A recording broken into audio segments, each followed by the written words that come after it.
Okay, I did use the spin brush that we bought off of Amazon. It cleaned the shower better than I thought.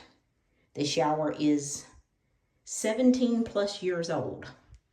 This September will be 18 years we've been in this house.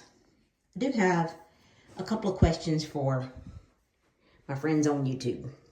Number one, I know that these doors are the worst. Get rid of them is what everybody would say, but remodeling is not happening anytime soon. How do you keep these doors clean? I struggle to keep these doors clean.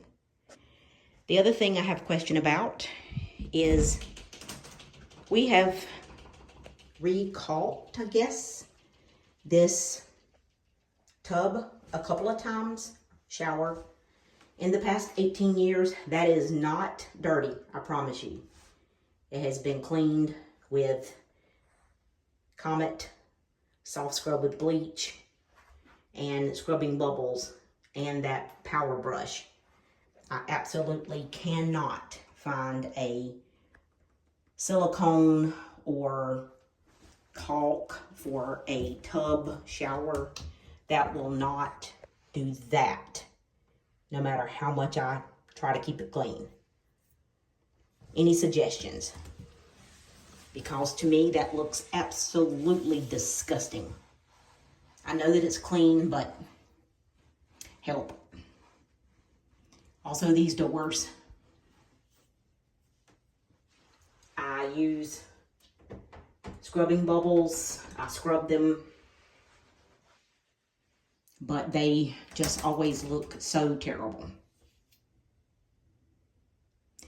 Any suggestions on what I'm doing wrong, what I need to do better, what I could use? As far as the spin brush, thumbs up. Yeah, it did help. Since I am short, it did help me reach across over here to do the back wall, because that one's always been hard to clean and get all the soap grime off of it. It was only $40 on Amazon. I would recommend buying one.